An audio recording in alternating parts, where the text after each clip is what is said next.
जी part 2 start करते हैं।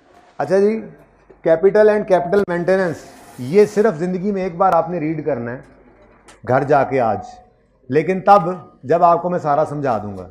Concept मैं सारा देता हूँ, यहाँ पे जो लिखा हुआ है इंशाल्लाह वो सारा कुछ आपको समझ आ जाएगा। एक सादा सी एग्जांपल करेंगे हम क्लास के अंदर, ठीक है। उसके अंदर ये सारी अंग्रेज़ी जो है वो उसके अंदर मैं आपको समझा दूंगा, ठीक है, लेकिन आपको इसको पढ़ना पड़ेगा। इस जैसी एग्जांपल हम करेंगे क्वेश्चन बैंक 1 के अंदर, ठीक है जी। तो सबसे पहले कोई भी अंग्रेज़ी ना पढ़ें, सीधे जंप लगा के आए क्वेश्चन बैंक 1 पे। और इसमें भी जितना मैं रखूं, आप बल्कि ना आए, अभी ना आए, आप अभी ना आए, ना आए ना, मैं कह रहा हूं वापस भी ना जाएं, बस जहां पे हैं आप बूथियां ऊपर रखें। आपने सिर्फ अभी तक इतना सवाल पढ़ना है जितना आपके सामने है, और उसके अलावा रिक्वायरमेंट क्या है बाबू वो तो देखनी नहीं बिल्कुल ना, ये तो हम बाद में देखेंगे जब हम कुछ ना कुछ कर लेंगे, ठीक है। अब सवाल सिर्फ इतना सा आपके सामने, ठीक है। अकाउंटेंट क्या नाम है तुम्हारा? हाँ, आतिफ, आकिफ,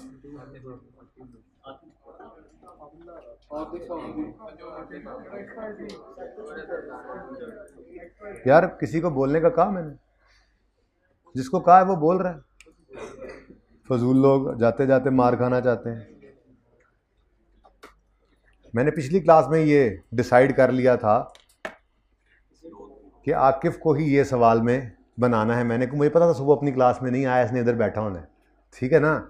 उसकी वजह ये है कि ये एक ऐसा अकाउंटेंट है जिसने इंट्रो पढ़ी हुई थी, लेकिन FR1 की ये क्लास उसने मिस कर दी थी, जिस वजह से हमने इसको रोक रोक के समझाना है। अब रोकने वाले काफ़ी सारे हैं, आज रोकने में मुर्तज़ा होगा, आज रोकने में हाँ नाफे होगा, मुझे भूलते हैं ना नाम, आहिस्ता से याद कर रहा हूँ, ठीक है, क्योंकि अब पता है आपको सेशन एंड हो रहा है तो एक दो तो याद हो ही जाए। मैं ये कह तो सकूँ इस सेशन के 2-3 बच्चों के नाम मुझे याद हैं, शक्लें इंशाल्लाह 10 साल बाद भी याद रहती हैं मुझे। नाम बड़ा मसला है कसम से, एक बंदा नाम बता के इधर होता है, दूसरी बात थोड़ी देर बाद मैं कहता हूँ यार शर्म भी आ रही होती है, बंदा यार नाम क्या बताया था, नेचुरल है। चलें छोड़ें इस बात को, इधर देखें। आकिफ ने एक बिजनेस स्टार्ट किया, ये पता है क्यों नहीं इसने ये क्लास पढ़ी थी सुबह, बिजनेस कर रहा था अपना, ठीक है। आकिफ ने एक बिजनेस स्टार्ट किया है ऑन 1 जनवरी ईयर 1, ठीक है जी। आकिफ्स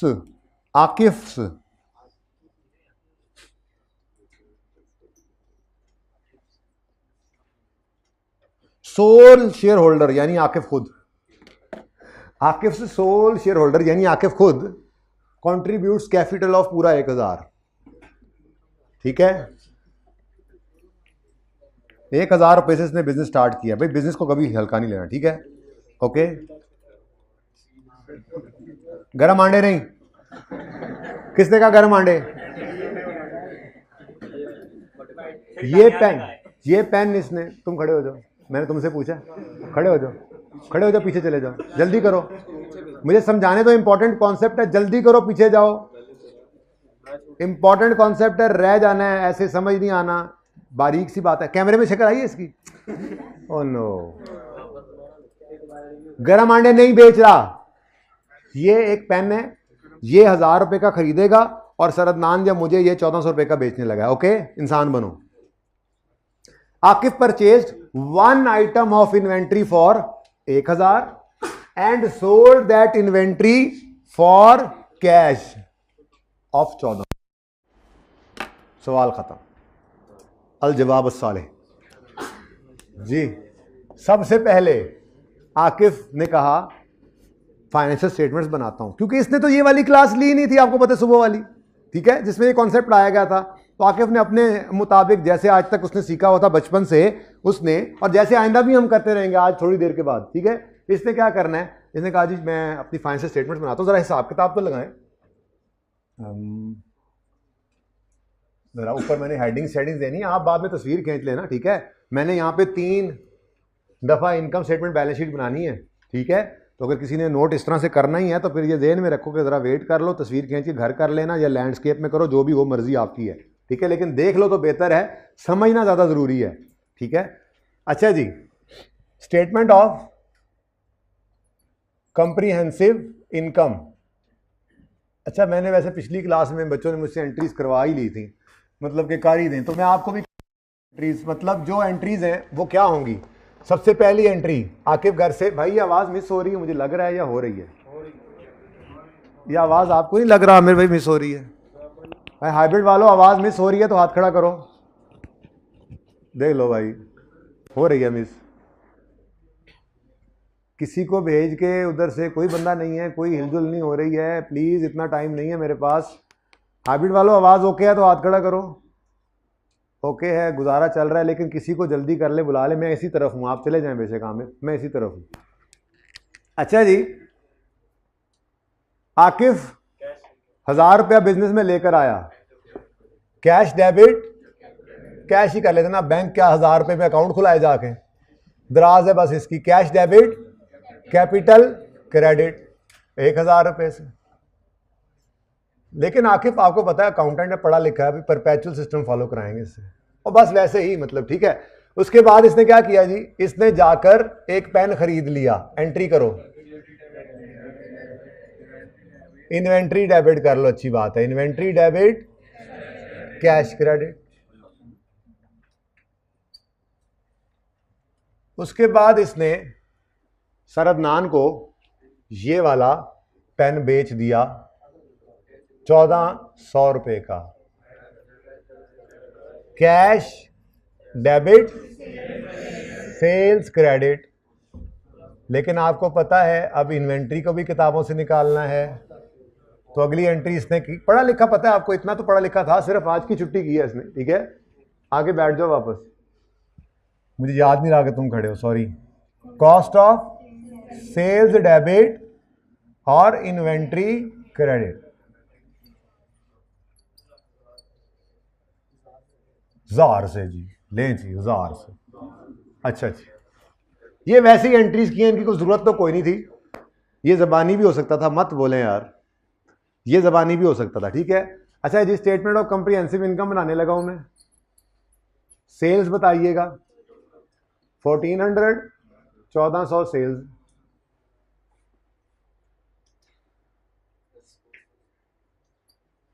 कॉस्ट ऑफ सेल्स ये लेस होता है 1000।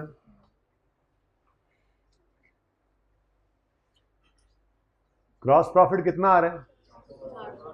अच्छा, अब देख रहे हो, साथ साथ नोट करने वालों को ये मसला होगा कि मैंने थोड़ी देर बाद यहाँ पे एक और आइटम डालनी है, नहीं मिटाना कुछ नहीं है, तो इसलिए मैं कह रहा हूँ ज़रा थोड़ा सा वेट कर लें, एक दफ़ा देख लें कहानी कहाँ जाके रुकनी है। 10 मिनट का कॉन्सेप्ट है, बस थोड़ा सा टाइम दीजिएगा जी। प्रॉफिट 400। उस क्लास में बंदा क्यों नहीं बैठा हुआ, किसी को पता ही नहीं चल रहा? अच्छा जी, प्रॉफिट आ गया भाई।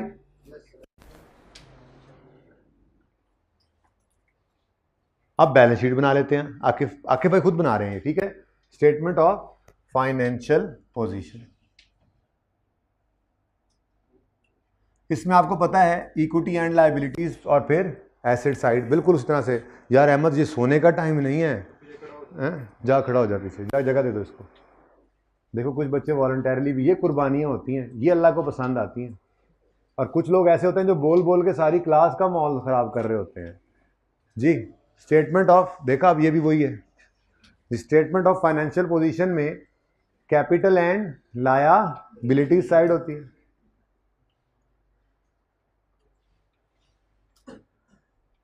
उसमें आज कैपिटल थोड़ा सा 1 मिनट देख लें कैसे बनने लगा है। कैपिटल कितना है जी? 1000। लेकिन मैंने ना आज कुछ आगे जाके कुछ करना है, फिलहाल तो यही है बस। 1000 का कैपिटल है। ये वो कन्वेंशनल तरीका है जो आज तक हम करते आए हैं और आइंदा भी करते रहेंगे। दुनिया के अंदर ज़्यादातर यही इस्तेमाल किया जाता है, ठीक है। 1000 का हमारे पास क्या है, ये इसके पास, आकिफ के पास, कैरी के पास नहीं, आकिफ के पास कैपिटल पड़ा है। और 400 रुपये इसने कहाँ रखे? प्रॉफिट कहाँ जाता है बच्चों? ये रिटेन 400, तो टोटल क्या बन गया? लायबिलिटी है कोई नहीं, 1400। एसेट्स साइड पे आए, तो कौन सा एसेट है हमारे पास? सिर्फ करंट एसेट है, और करंट एसेट में कैश ही आ रहा है बस। और कैश कितना पड़ा हुआ है इसकी दराज में? 1000 मत कह देना, दान साहब ने इसको 1400 रुपये दिए हुए हैं। अच्छा जी, तो टोटल एसेट साइड का टोटल क्या बन गया? लो जी, बैलेंस शीट टैली हो गई। बिजनेस जो इतना सही था, बैलेंस शीट टैली हो ही जानी थी। एंट्रीज आपने ठीक ठीक की हुई हैं, तो ठीक है और सही है। अच्छा, अब ये जनाब आकिफ हैं। जनाब आकिफ आपको नजर आ रहे हैं, और जनाब आकिफ आपको जाते हुए नजर आ रहे हैं। किधर जा रहे हैं ये तो अब आपने पूछना है। अब आपने आकिफ को जाते हुए देखा, ये सुबह आप क्लास पढ़ने आ रहे थे तो आकिफ जा रहा था सुबह वाली क्लास पढ़ने, मतलब पढ़ी नहीं ना, जो मिस किया उसकी बात कर रहे हैं, ठीक है। तो आपने सुबह की क्लास लेट से पढ़ी हुई थी। किसी की ऐनक लगाओगे तो ना उसे नजर आएगा ना तुम्हें आएगा। अच्छा, सिचुएशन समझ आ गई है। अब आकिफ साहब जा रहे थे, रास्ते में अहमद खड़ा था। अहमद ने कहा भाईजान किधर जा रहे हो? मैंने ऐनक लगा के पीछे खड़े होकर एक कॉन्सेप्ट सीखा है, मैं कैसे जाने दूं तुम्हें, एक बात कर रहा हूँ। कहने लगा मैं जा रहा हूँ इधर बरकत मार्केट। क्या करने? अंडे शामी वाला बर्गर खाने जा रहा हूँ, 400 रुपये का आता है। तुम्हारे पास? अहमद कहने लगा तुम्हारे पास 400 कहाँ से आ गया? इतनी याशी इकट्ठी करने जा रहे हो तुम? कहने लगा भाईजान मैंने बिजनेस किया है, कमाया है, 400 रुपये कमाए हैं, ये देखो, ऐसे करके ये देखो 400 रुपये, ठीक है, जा रहा हूँ बर्गर खाने। अच्छा, अब अहमद ने कहा यार एक बात तो बताओ। नहीं, वो क्लास पढ़ने जा रहा है, तुम्हें हर वक्त यही होता है, मुझे भी खिलाओ, किधर बैठा है? प्लीज़, अहम कॉन्सेप्ट है लेकिन ऐसी बातों बातों में सीख लें, बहुत अहम है, और समझ आ गया तो मुफ्त के नंबर हैं, इसमें से बात 2-4 नंबर की पूछता है वो। अच्छा, तो अहमद ने कहा भाईजान आप कारोबार कंटिन्यू करना चाहते हैं?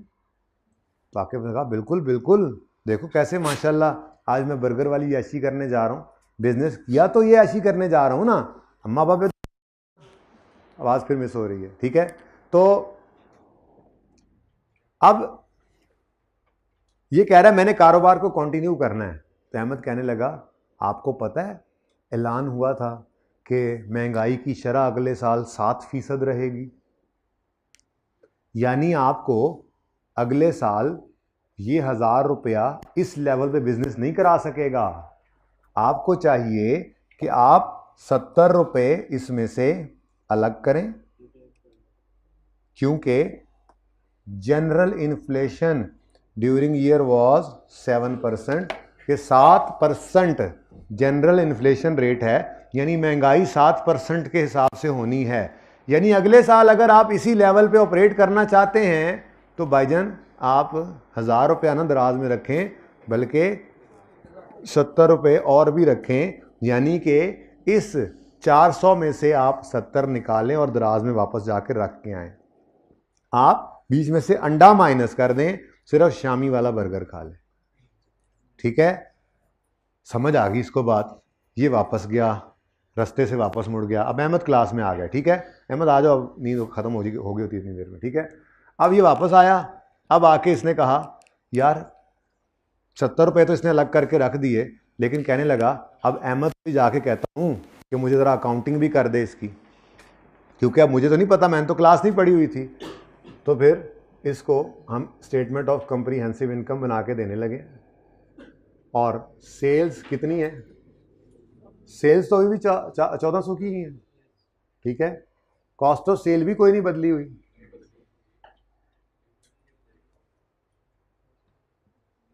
हौसला नहीं है ना इसमें, होता तो फिर क्या बात थी। 400, ठीक है। अब हमने इसको कहा भाईजान इस 400 को जेब में मत डालो, ठीक है, इसको दराज में रख के आओ, बर्गर खाने निकले हो, लेके वापस ले आओगे, ये कोई बात नहीं है। अगर आप ले गए तो वहाँ पे आपका दिल कर ही पड़ना है, आप 70 घर रख के ही जाओ। यहाँ से हमने कहा 70 निकालो। 70 कैसे निकला ये कैलकुलेट हमने कैसे किया? इसको मैं कह रहा हूँ इन्फ्लेशन रिजर्व। क्या कह रहा हूँ जी? मैंने एक रिजर्व, मैंने कहा यार ये रिजर्व बना लो एक, इन्फ्लेशन की वजह से फ्यूचर में जो आपको ज़रूरत पड़नी है पैसों की वो अलग करके रख लो। तो आपने कहा अच्छा जी कैपिटल को ही मेंटेन करना है ना, यानी जो बिजनेस में इन्वेस्टमेंट की थी तो 1000 का 7% यानी 70 रुपये वो मैंने प्रॉफिट से निकाल लिए। अब बाकी मैं खा लूँ? आपने कहा हाँ हाँ खा लो, अब तुम खा लो, हूँ तू खा ला, ठीक है, लेकिन अंडा नहीं डलवाना, ठीक है। अब सिर्फ शामी वाला बर्गर 330, डन जी। और सही है, खामोश रहो ना, क्रॉस टॉक्स मत किया करो बेटा, ठीक है। अच्छा बैलेंस शीट की बात करें तो कैपिटल एंड लायबिलिटीज, कैपिटल की हेडिंग भी देना भूल गया पिछली दफा। चलो इसमें कैपिटल आपका होता है और फिर लायबिलिटीज होती हैं, लायबिलिटीज हैं कोई नहीं, तो कैपिटल आपका जो नजर आ रहा है वो तो 1000 ही है, ठीक है, लेकिन आपने रिटेन्ड अर्निंग्स में सारा 400 नहीं फेंका, बल्कि उसमें से 70 रुपये निकालकर एक रिजर्व बना लिया है जिसका नाम है इन्फ्लेशन रिजर्व। कितना जी? 70 का। और अब आपका कैपिटल जो है वो 1070 पे नज़र आ रहा है, ठीक है। इसको कहा जाता है आपने कैपिटल को मेंटेन कर लिया, महंगाई के असर से महफूज कर लिया। आपके 1000 रुपये की परचेजिंग पावर 1 साल बाद, अगले साल, अब ये देखो ना, ये कैपिटल पड़ा, इस साल तो जो बिजनेस करना था वो कर लिया, अब इस बिजनेस को अगले साल कंटिन्यू करना है, तो ये 1000 की परचेजिंग पावर इतनी तो नहीं रहेगी। तो इस 1000 की परचेजिंग पावर चूंकि कम होनी है तो हमने थोड़ा सा इसको कुशन दे दिया, हमने कैपिटल को मेंटेन कर लिया जनरल इन्फ्लेशन रेट को देखते हुए, यानी अब मेरा कैपिटल कितना हो गया? 1070। बाकी रिटेन्ड अर्निंग्स हैं, तो ये 70 इसने वापस दराज में डाला और बाकी 330 रुपये लेकर ये अब खरामा खरामा चला हुआ जा रहा है। और टोटल इक्विटी कितनी है? लायबिलिटीज तो हैं कोई नहीं ना, 1400। एसेट्स की बात करें तो सेम ही है, सिर्फ करंट एसेट पड़ा है हमारे पास एक ही, छोटी सी एग्जांपल से समझाया जाता है वैसे भी। एसेट करंट कौन सा है जी? कैश। बातें मत करो यार। और यही 1400 एसेट साइड का टोटल है। यार दानिश को बुला लें यार, अब कल के लिए छुट्टी कराएं ना, अब असल क्लासें तो यही चल रही हैं ना, इनमें फारिग कराएं इनको, ये जो बोलना नहीं बंद करते। दानिश को बुला लें, कहीं इधर ही बैठे।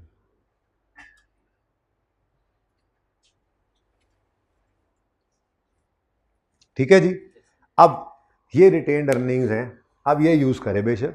तो इसने कहा 70 रुपये निकाल के दराज में रखा और 30 रुपये डाल के अब जा रहा है दोबारा से। अब रफ़ी मिल गया, रफ़ी सीनियर आदमी है, ज़रा FA2 भी पढ़ लिया इसने। तो रफ़ी इसको कहने लगा किधर? तो कहता है बर्गर खाने, शामी वाला। अंडा नहीं बोला इसने, बर्गर खाने जा रहा हूँ, शामी वाला, आओ तुम्हें भी ले चलूँ, आधा आधा करेंगे। रफ़ी ने कहा नहीं, मेरी तो FA2 की क्लास है। तो सुना को कारोबार शुरू किया था, वो अहमद बता रहा था। हाँ हाँ, वो पेन ख़रीदा था और पेन ख़रीद के सर अदनान को बेचा था। तो अभी कंटिन्यू करूँगा, अगली बार वो सर उमैर भी ऐसे ही यूज़ करते हैं, अगली बार उनको ज़रूरत पड़ना है तो मैं अगली बार ये पेन ख़रीद के उनको बेच दूँगा। तो रफ़ी कहने लगा अच्छा तो पैसे तो रखा है ना कि बर्गर ही उड़ाने लगे हो, बर्गर ही खा के फारिग करने लगे हो? कहने लगा हाँ हाँ, बर्गर के लिए पैसे निकाले हैं, लेकिन 1070 रुपये रख के आया हूँ दराज में, उससे मैं ये वाला पेन खरीदूंगा अगले साल और फिर सर उमैर को बेच दूंगा। तो रफ़ी कहने लगा तुमने शायद HP वालों की वेबसाइट का विज़िट नहीं किया, वो कह रहे हैं कि इस पेन की कीमतें बढ़ चुकी हैं और अगर ऐसा ही पेन अगर आप तुम्हें चाहिए तो वो कितने का मिलेगा? तो अगर तो तुम ये चाहते हो कि फिजिकली तुम्हारा कैपिटल मेंटेन्ड हो, क्या मतलब? जिस स्पेसिफिक प्रोडक्ट में तुम डील कर रहे हो आकिफ, तुम चाहते हो कि यही प्रोडक्ट में तुम अगली बार भी डील करो, तो तुम्हें 70 रुपये नहीं 100 रुपये दराज में रख के आने चाहिए थे। तुम शामी कैंसिल करो, उसकी जगह अंडा डाल लो, 300 रुपये में ये काम बन जाएगा तुम्हारा, यानी कि थोड़ी और बचत करो। ठीक है भाई, उधर बैठ जाओ, जो बोले ना मुझे बता दो, ठीक है, ताकि कल से उसको फारिग करें अगली क्लास से। देखो, अगर अगर आकिफ यही वाला बिजनेस कंटिन्यू करना चाहे तो क्या अगली बार ये पेन खरीद के मुझे बेच सकेगा? नहीं, क्योंकि उसका कैपिटल मेंटेन्ड नहीं रहा फिजिकल टर्म्स में, स्पेसिफिक बिजनेस की टर्म्स में। ठीक है, जनरल इन्फ्लेशन रेट का तो इसने ख्याल करा लिया था अहमद ने, लेकिन ये बात तो उसके ज़हन में नहीं आई थी। तो ये अब रफ़ी ने बताया आकिफ को कि आकिफ भाई आप जाएं और जाके 30 रुपये और रख के आएँ, क्योंकि अगर आप इसी बिजनेस में रहना चाहते हैं, फिजिकली कैपिटल को मेंटेन करना चाहते हैं, यानी करंट कॉस्ट रिप्लेसमेंट जो है इस पेन की, वो अगर आप चाहते हैं आपके पास पड़ी हो ताकि आप दोबारा ये पेन खरीद के अगले साल किसी और को बेच सकें, तो आपको 100 रुपये अलग करके रखने पड़ेंगे। इस प्रॉफिट में से 70 कम पड़ेंगे। तो बेचारा फिर वापस हो गया, इन्हें कि आज मैनू बर्गर नहीं खान देंगे है। ठीक है, बंद नहीं रह जाना, नहीं बंद नहीं रह जाना, बस इसके बाद और कोई ऑप्शन नहीं है, ये तीसरा और आखिरी ऑप्शन है। तो हमने बस ये किया है कि शामी निकाल लिया है, अंडा डाल दिया, ठीक है ना, 300 में ये आ जाएगा। तो स्टेटमेंट ऑफ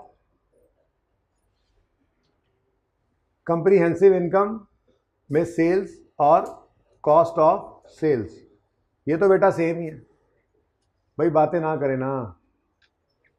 1400 और 1000, 1400 और 1000 जी। मैं ना चंडे करानी है, कॉस्ट बढ़ाई तुमने तो। चंडे समझते हो, रैप्टे भी समझते हो जी? जी, ऑप्शन दे रहे हैं वो बार बार, एक ही साल क्या मतलब, कुछ ही देर बाद वो बार बार तो उसको मोड़ रहे हैं। तुम्हें समझ ही नहीं आ रही, वो जाने बरकत मार्केट तक तो उसको जाने नहीं दिया हमने यहां से।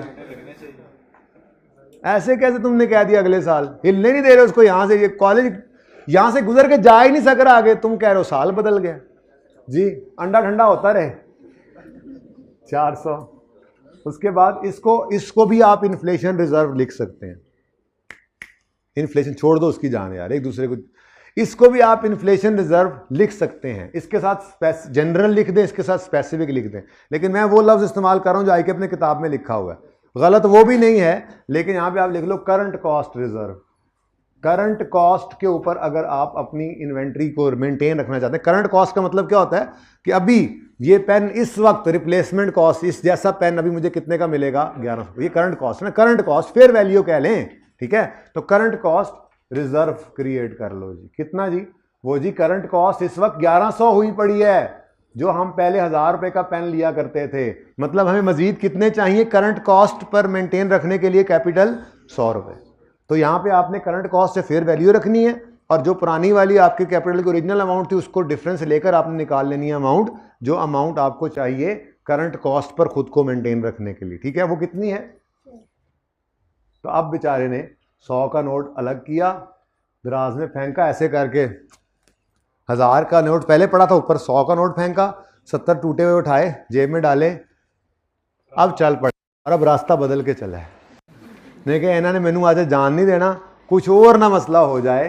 तो ये 300 रुपये अब इसकी मर्जी है, ये खाए पिए उड़ाए जो मर्जी करे। इस बिजनेस को करंट सिचुएशन के अंदर ऑपरेट करवाना है। बढ़ाने के लिए तो फिर ये प्रॉफिट, फिर बर्गर नहीं खाना, बढ़ाने के लिए फिर सिर्फ बन खा ले, ठीक है। बन खा ले, 100 रुपया लगा दे, 200 रुपये बिजनेस में री इन्वेस्ट कर दे, वो तो फिर ऐसे है, ठीक है ना। बढ़ाने के लिए तो ऐसे ही, लेकिन मेंटेन रखा है अभी हमने बिजनेस को, ठीक है। तो कैपिटल एंड लाया बिल्ली टीज, इन्फ्लेशन रिजर्व बेटा ये पड़ा, वो अभी बनेगा। इन्फ्लेशन रिजर्व का नाम बदल दिया है ना, आप इसका नाम लिख दो इन्फ्लेशन रिजर्व स्पेसिफिक, इसका लिखो इन्फ्लेशन रिजर्व जनरल, ठीक है। वो नाम बदल दिया बस मैंने। ये 70 नहीं है, अब 100 ही है। वो जनरल रेट ऑफ इन्फ्लेशन की वजह हमने अपने पेन का स्पेसिफिक इन्फ्लेशन रेट वाला असर डाल के रिजर्व बना लिया, ठीक है। वो या वो होगा या ये होगा ना, ऑप्शन है। अच्छा जी, तो कैपिटल कितना है भाई? देख रहे हो ना कौन कौन बोल रहा है, पीछे वाले भी बोल रहे हैं कुछ, ठीक है ना। हाँ, कुछ शर्म होनी चाहिए, जहां मर्जी बिठाओ तुमने बोलना है कैपिटल। मैंने कहा शायद सिर्फ आगे वालों को देख रहा है और पीछे वालों को कुछ नहीं कह रहा है। पता तो मुझे भी होता है, मैं कहता हूं चलो इज्जत में बैठ जाए, एक बंदा बिठा दिया बेइज्जत करेगा बोल के, फिर भी नहीं रह रहे। अभी निकलने लगे हैं ये जिनको आइडेंटिफाई कर रहा है, ठीक है ना, जो शक्ल से शरीफ भी लग रहा है ना, मुझे पता लग रहा है, ठीक है। और अब बताते हैं भाई, ठीक है। तो कैपिटल कितना है 1000, कल के लिए पाबंदी लगाऊंगा, आज तो क्लास गुजर गई। इन्फ्लेशन रिजर्व, या इसको नया नाम दे दिया हमने करंट कॉस्ट रिजर्व, कितना 100 रुपया, और ये कैपिटल मेंटेन हो गया, ठीक है बेटा। अब समझ आई है, यानी वो या 700 होगा या 70 होगा या 100 होगा, ठीक है। नहीं, इकट्ठे नहीं आ सकते, इसमें वो भी शामिल है। या तो आप यूं करें 70 अलग रखें, और फिर किसने बोला तो 30 अलग रखें, तो फिर दोनों अलग हैं, ठीक है। लेकिन मेरे ख्याल में जब आपने तो दोनों बीच में आ गए ना बेटा, ये 1100 का मिलेगा, ठीक है बस। और इसके अलावा क्या, हमने बिजनेस ही एक, तो ये इन्फ्लेशन इस पे ज़्यादा हो गई है। ज़रूरी तो नहीं है कि 7% ही सिर्फ इन्फ्लेशन हो हर चीज़ पे, कि कोई एक आधी चीज़ नॉर्मल इन्फ्लेशन रेट से ज़्यादा महंगी भी हो जाती है, ये वो है, ठीक है। ये नहीं कहना कि ये तो हो गया ना 1100 का, फिर 7% और महंगा करो यार, ये महंगा होकर 1100 का है इस वक्त करंट रिप्लेसमेंट कॉस्ट, ठीक है। तो बैलेंस शीट डेट के ऊपर हमने कैपिटल को मेंटेन किया फिजिकल टर्म्स में, ठीक है। कितना हो गया, यानी तुसी चाह रहे सी कि 1200 तो ले जाइए इनू, खुदा का खौफ करो यार, मैंने पेन यूज़ भी करना है, इसने खरीदना महंगा है तो मुझे बेचना भी महंगा है। अदनान साहब को तुम लोगों ने सस्ता सस्ता खरीद के बेचवा दिया है, बढ़ जाती है ये रिटेन्ड अर्निंग्स।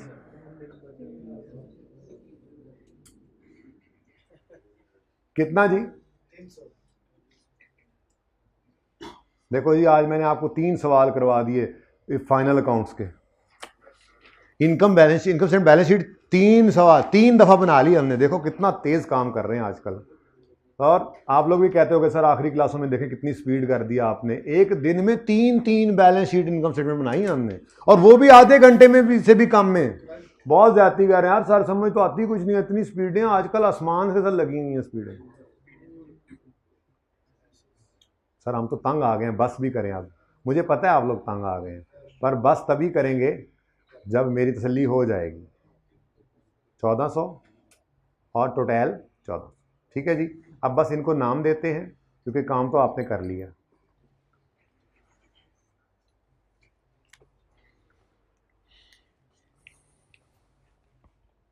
भाई जाग के जरा रेड मार्कर निकाल के दे, ये सही ना चला फिर देखना। अच्छा जी,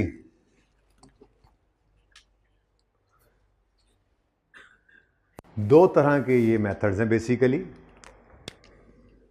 कहानी कुछ ऐसे थी असल में,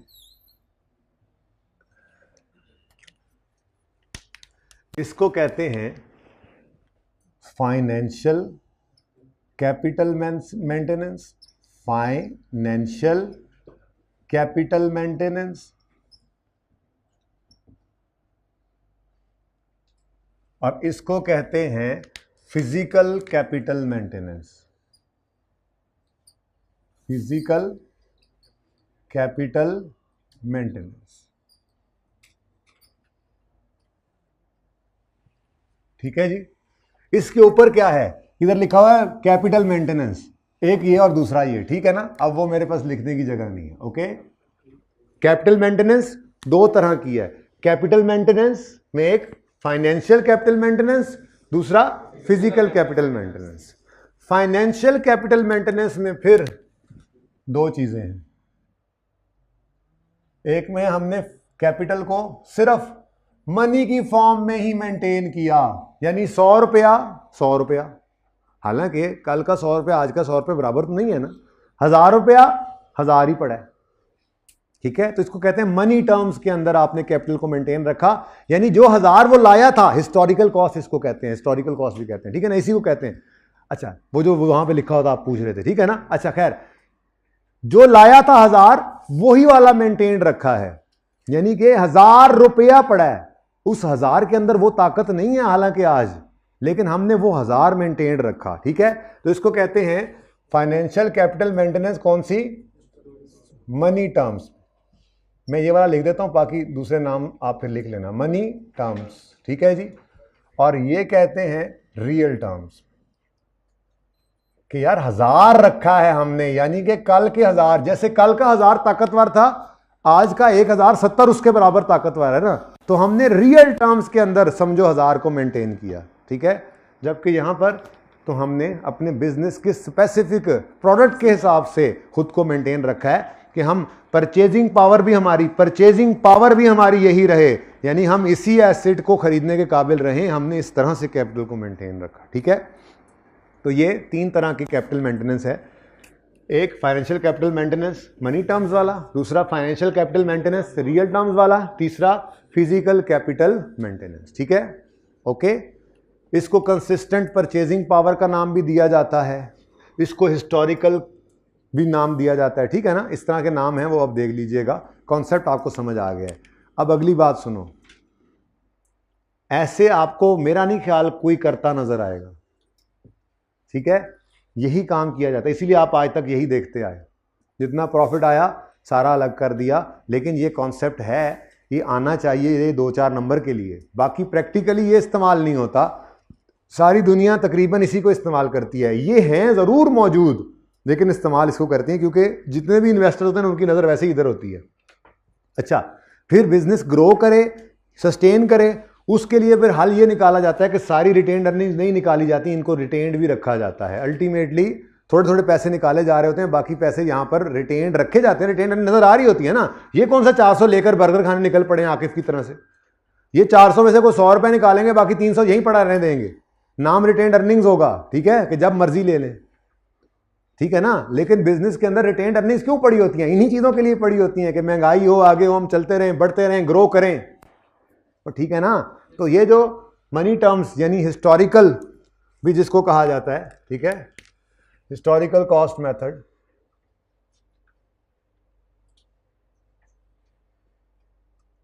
ये वाला जो है ना जी, ये नॉर्मली यही इस्तेमाल हुआ करता है दुनिया के अंदर, बाकी इस्तेमाल नहीं होते, लेकिन बाकी हैं तो सही, पता होना चाहिए, आपके सिलेबस में भी हैं और आपसे टेस्ट भी करता है लाजमी, यानी इसका जिक्र ज़रूर होता है फ्रेमवर्क में, इसका जिक्र ज़रूर होता है फ्रेमवर्क के सवाल में, वो MCQ हो सकता है, वो पिछली दफ़ा की तरह। ये देखो ज़रा रिक्वायरमेंट पढ़ो, ये आपका होमवर्क भी होगा ये सवाल, चले मैं फिर दे भी दूंगा, वैसे आप लोग डाउनलोड भी कर लें अब इस पर्चे को, बस बहुत होगी, अब ये आखिरी सवाल ही रहता था जो मैंने आज ये भी करवा दिया है, खैर ये करके तो देखना ही है आपने। यकम मार्च 22 पे इनका empire commence business with the capital of 60,000 which was use to purchase 2 items of inventory, detail of their cost and sales are, cost है, सेल है, मतलब थोड़ा सा सवाल का लेवल ज़रा बढ़ाया, बेसिक तो वही है ना, कॉन्सेप्ट आपके सामने, ठीक है। Additional information, general information, inflation during the year कितनी है? 8%, inflation specific to product A कितनी है? 12%, replacement cost of product B कितनी है? 45%, 45,000 सॉरी। अब प्रिपेयर स्टेटमेंट ऑफ प्रॉफिट और loss and statement of financial position, equity portion only of IEL according to concept of, ठीक है, और सही है ना। तो ये अब देखना पड़ेगा ना सवाल, तो आपको देखेंगे ना खुद, मतलब रिप्लेसमेंट कॉस्ट वही है जो हमारे की 1100 आई थी इस सवाल में, लेकिन आप देखें ना, अब सवाल तो आपके सामने आपके कोर्ट में आया ना, आप इसके अंदर लड़े, अब ये देखते हैं मैं कौन सा कहा कि बस हो गया काम, ठीक है। ये पेज नंबर है रिसेंट अटेम्प्ट, ठीक है, डाउनलोड कर लो भाई, फोटो कॉपियर पे अभी रख दें, ये अभी रखवा दें, वहां से भी ले सकते हैं, आवाज़ फिर मिस हो रही है, और अगर ये बैटरी का मसला है ना तो खैर नहीं है ताड़ी। अच्छा जी, calculate profit under following, physical capital maintenance, financial capital के अंदर हिस्टोरिकल कॉस्ट अकाउंटिंग जिसको हम मनी टर्म्स कहते हैं, और कांस्टेंट परचेजिंग पावर इसको रियल टर्म्स कहते हैं, ठीक है, ओके डन, ये ऐसे ही लिख लें। अच्छा, इसके बाद ना जी, अब ये सारी जो बातें थी, ये सारी बातें मैंने आपको पढ़ा दी, ये जो मैं आकिफ की कहानियां सुना रहा था आपको, ये बेसिकली यही थी, ठीक है, बर्गर बुर्गर वाली, लेकिन यहाँ बर्गर बुर्गर नहीं लिखा होगा, यहाँ अंग्रेजियाँ लगी होंगी, यहाँ पे आपके दिमाग में बस वो एग्जाम्पल चलती रहे, आपने इसको रीड ऑनली करना है, और ये सिर्फ जिंदगी में एक बार कर ले रीड, ठीक है ना। बाकी जब भी इस चैप्टर पे आना है आपने वो आकिफ वाला सवाल, कैरी वाला सवाल करना है, क्वेश्चन बैंक 1, ठीक है, 1 या 2 जो भी था वो सवाल करना है, और यहाँ पर एक एग्जाम्पल गिवन है, ये एग्जाम्पल भी उसी जैसी ही है, तकरीबन डाटा भी वैसा ही है, ये कर लेनी है, ठीक है, आप लोगों का ये कॉन्सेप्ट रिवाइज हो जाएगा, लेकिन एक बार ज़रूर पढ़ना है, ठीक है। ये आपको नज़र आएगा यहाँ पे सब कुछ वही लिखा हुआ है, फाइनेंशियल कैपिटल मेंटेनेंस में, फाइनेंशियल कैपिटल मनी टर्म्स में, रियल टर्म्स में, फिजिकल कैपिटल मेंटेनेंस है, ये इन्फ्लेशन रिजर्व आया, ये कॉस्ट करंट कॉस्ट रिजर्व आया, बिल्कुल वही बातें हैं। फिर कमेंट्री कर दी उन्होंने एग्जाम्पल के ऊपर कि जी इसके अंदर ये क्या क्या चीज़ें हैं, और कंपेयर, यानी कि जस्ट एक बार थ्योरी आपने पढ़नी है, ठीक है। अच्छा, उसके बाद अब आज कुछ हाईलाइटिंग कर लें ताकि आप इनको भी ध्यान से पढ़ के आ सकें, बाकी फिर इंशाल्लाह मैं आपको ज़रूर समझाऊंगा। माजरत के साथ मैंने कल पिछली क्लास में भी ये ऐलान किया एंड पे कि फ्रेमवर्क हमारा तकरीबन ख़त्म हो गया है, लेकिन मुकम्मल नहीं कह सकता मैं, क्योंकि मैंने ये चीज़ें ज़ाहिर है पढ़ानी समझानी तो हैं। ओके,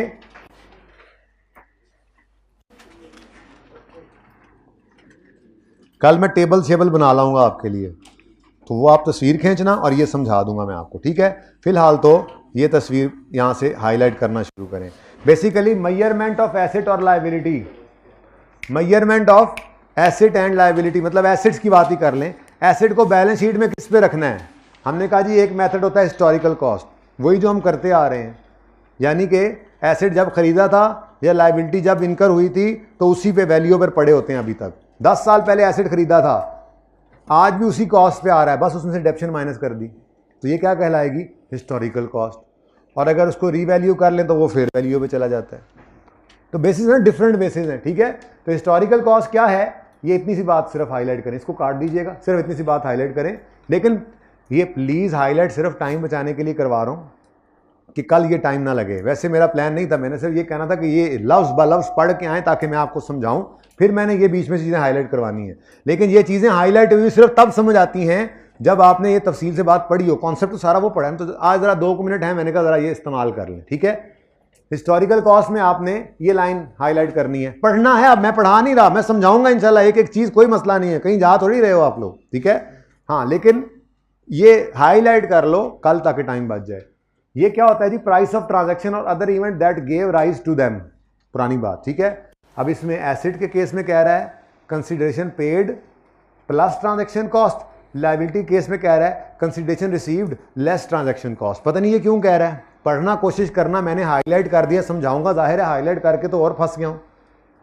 एक जगह प्लस है दूसरी जगह माइनस है, ध्यान से देख लेना, ठीक है ना, समझाऊंगा कल। बहरहाल ये हाईलाइट कर लें। पॉइंट 3 के अंदर ये historical cost does not reflect change in values except to the extent of impairment या लायबिलिटी बिकमिंग ऑनरस, ये FAR 2 का कॉन्सेप्ट है, लेकिन कर लें हाईलाइट, कल समझाने की कोशिश करूंगा इंशाल्लाह। हाईलाइट सिर्फ यही करना है, लेकिन पढ़ना सारा है, एक एक लफ्ज़, तब समझ आएगी बात। और जो नहीं समझ आएगी वो पूछनी है, चाहे हाईलाइटेड में से नहीं समझ आ रही, चाहे वैसे पूछ के सवाल करके, फिर उसके बाद जब अगली बार पढ़ने आओगे पूरा टॉपिक तैयार हो जाएगा, तो फिर सिर्फ ये हाईलाइटेड पढ़ोगे, ठीक है। नेक्स्ट पे आओ।